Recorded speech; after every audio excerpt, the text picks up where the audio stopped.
Hey guys, how's it going? Sorry I haven't uploaded in a while. Between school, COVID, and college searching, I haven't found the time to record or upload any of the videos that I've been wanting to make. However, now that I'm done with school, I hope that I can actually start uploading more frequently and more regularly. Since the Echo update arrived and all the changes to the game, I realized this would be the perfect time to make my next video. In this video, I'll talk about these changes that the Overwatch team made to the game, specifically the awesome and rejuvenated practice range and slightly different game feel. I'll also share with you guys some tips and tricks that I've found to make Echo more effective in each one of your games. I hope you'll learn something and that you'll enjoy the video. Now without further ado, let's jump right into it.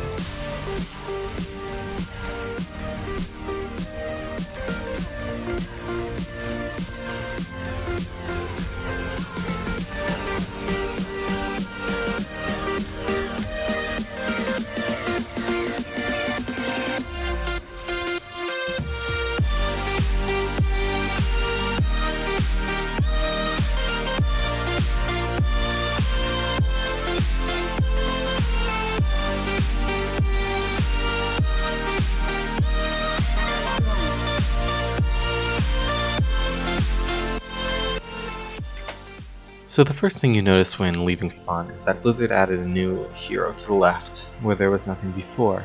And this is really good as it gives you the chance to practice on another hero model other than the practice bots. I think it's really good. And the next thing is the sun.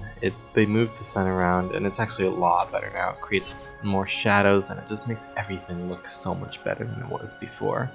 I think this is a great change that Blizzard did. And I mean, the training range looks so much better afterwards. Over here is just the same thing.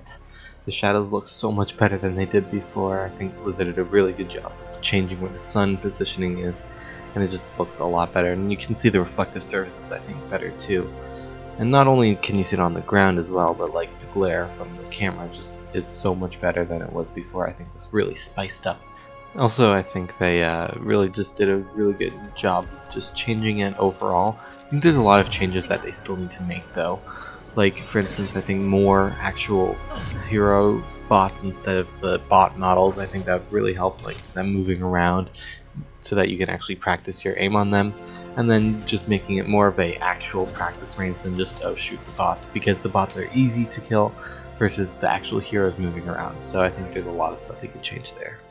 Welcome to the tips and tricks section of the video. Right away, I'm going to notice that Temple of Anubis actually has that really long ramp, which is extremely helpful for Echo, and that she can throw her sticky bombs like I did so right there.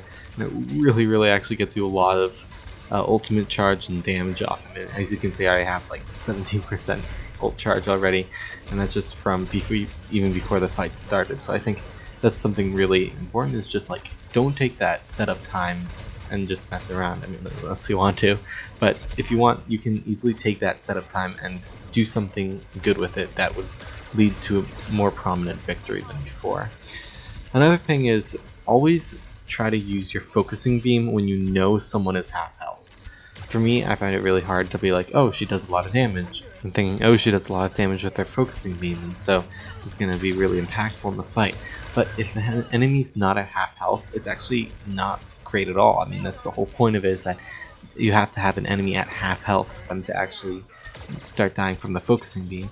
And so I think just saving that focusing beam until you know someone is half health and not just trying to use it hoping that you can catch an enemy off guard who's less than half health.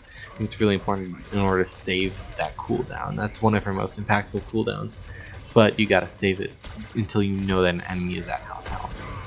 So here, I know I'm getting close to ultimate, and I luckily dodged that shatter there. So I'm trying to build up my ultimate to try to help out the fight. Using the sticky bombs is really good for increasing ult regeneration. And so here, because she has an invulnerability before and after she uses her ult, I can just jump in and not be afraid of dying. And then right away, as soon as I leave, it gets full health, so I don't have to worry about dying while using my ult. I think it's really cool that you can just jump in there and then you can always have the fly out for an easy out if you happen to get stuck in a sticky situation. So that's really cool. And I missed my sticky bombs, but I think just using her sticky bombs and her left click just has a little ult builder is always, you know, a good thing, and never pass up an opportunity to use your abilities. And it's just a really good tool that you have. That Echo is all about cooldowns, and so something that you should just always keep in mind is keeping those cooldowns on a cycle. You know, trying to build up ult charge, but remembering that, you know, her her focusing beam is really powerful only when somebody's in half health. And, you know, save those sticky bombs if you're in the middle of a fight for a moment where you think it's actually going to be good, instead of just maybe landing one or two of them. A lot of people complain that Echo seems to be so invulnerable and nobody can kill her, and I don't think that's true at all. I mean, anyone with a hit scan, or even like, you know, Mei with her right click, can easily take down an Echo, especially if she has no cover. I mean, sure, Echo and Mercy may be a really good combo, but really anyone with a hit scan that's good enough is definitely going to be able to take an Echo down. I do not think she's overly OP or anything. She's maybe a little bit than the other DPS out there, but I think there are definitely ways in that you can just use both Echo in her full potential, but also take down an Echo. I mean, hit scan really cancels out Pharah or Echo, and it really can easily just take her down. So here we're able to full hold the first point, even though they get a tick, and I think that's really good. And it's really important to remember also is that Echo is not a one trick. Like, you can't just play everything on her, and so she's really good at defense, I think. But here I picked Genji actually because I don't believe that Echo would be as helpful in this game on attack than Echo would, because he just has that deflect that's so powerful. And as it turns out, this is actually a really good decision because they have a Bastion.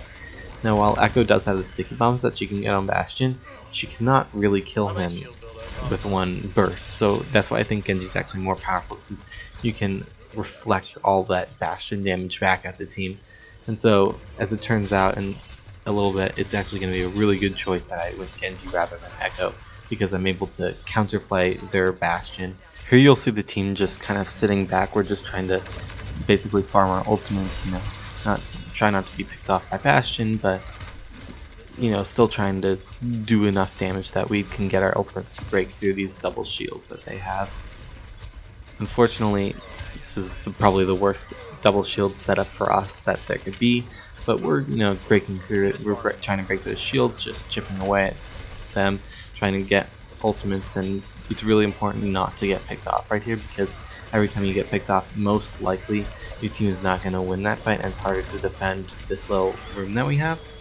But I got a lucky little dash there through the Reinhardt, so I was able to get him lower than he normally would have, and then get a really good deflect onto the Bastion. After that, I was able to ult, and then because I had no fear that the Bastion would melt me, I could just go on swinging. And so I got nanoed after this, it was really awesome, and then just cleaning up after this. I had a few epic flicks onto the Echo, but, you know, you can tell that the person who's playing that Echo wasn't really using her cooldowns as effectively as they could. So it's just important to manage your cooldowns on Echo, and I think you'll win. So thanks guys for joining me today, and I hope you learned something, and I hope you guys like the new training range like I do. And let me know in the comments if there's anything that I missed, or if there's anything else you want to comment on. So thanks again guys. I'm gonna actually try to start going to more streaming highlight videos rather than these commentary videos. I think I'll still make these commentary videos once in a while, but I have a really good streaming video coming right at you guys soon. And yeah, thanks for tuning in, and I'll see you guys next time.